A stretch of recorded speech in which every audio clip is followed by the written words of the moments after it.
Arrest ఖాయమేనా తేల్చేసిన మంత్రి పొంగులేటి.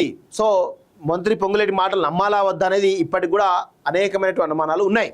ఎందుకు అంటే సీఎం నుంచి వచ్చిన తర్వాత పొలిటికల్ బాంబులు పేలినాయని చెప్పడంతో ఈరోజు పోయి వచ్చి దాదాపు 2 నెలలు దాటుతా ఉంది, ఇంతవరకు దాని పురోగతి లేదు. ఇప్పుడు వచ్చి మళ్ళీ అరెస్ట్ ఖాయమని చెప్తా ఉంటే అది గందరగోళమైనటువంటి పరిస్థితులకు ఉన్నాయి. మంత్రి పొంగులేటి మాటలు నమ్మాలా వద్దా అనేది ప్రజలు కన్ఫ్యూజన్లో పడ్డారు.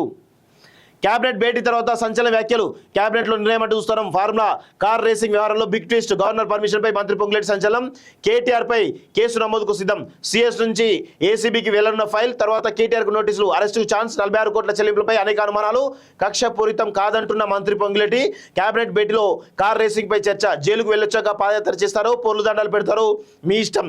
ఈ రేసులో కోట్ల రూపాయల దోపిడీ జరిగిందన్నటువంటి మంత్రి అంటూ చూస్తా ఉన్నాం. సో వాస్తవంగా ఈ ఏదైతే ఫార్ములా ఈ రేస్ సంబంధించినటువంటి స్కామ్ ఏదైతే ఉందో ఆర్థిక శాఖ అనుమతి లేకుండా, ఫైనాన్స్ శాఖ అనుమతి లేకుండా, సెక్రటరీ గైడ్లైన్స్ లేకుండా ఈరోజు డైరెక్ట్గా హెచ్ఎండిఏ నుంచి ఈరోజు డబ్బులు పెద్ద ఎత్తున ఈరోజు విదేశీ కంపెనీ తరలించడం, మరి అక్కడి నుంచి డబ్బులు ఎటుపోయినాగో తెలియకపోవడం, ఇవన్నీ కూడా జరిగినాయి. సో దీనికి సంబంధించి ఈయన పైన కేసు నమోదైంది. గవర్నర్ పర్మిషన్ కూడా ఇవ్వడంతో ఫైలు చీఫ్ సెక్రటరీ నుంచి ఏసీబీ కూడా వెళ్ళడం తెలుస్తుంది. ఏసీబీకి వెళ్ళిన తర్వాత కేసు నమోదు చేసి విచారణకు పిలిచి అక్కడికక్కడే అరెస్ట్ చేసేటువంటి అవకాశాలు అయితే చాలా స్పష్టంగా కనబడతా ఉన్నాయి.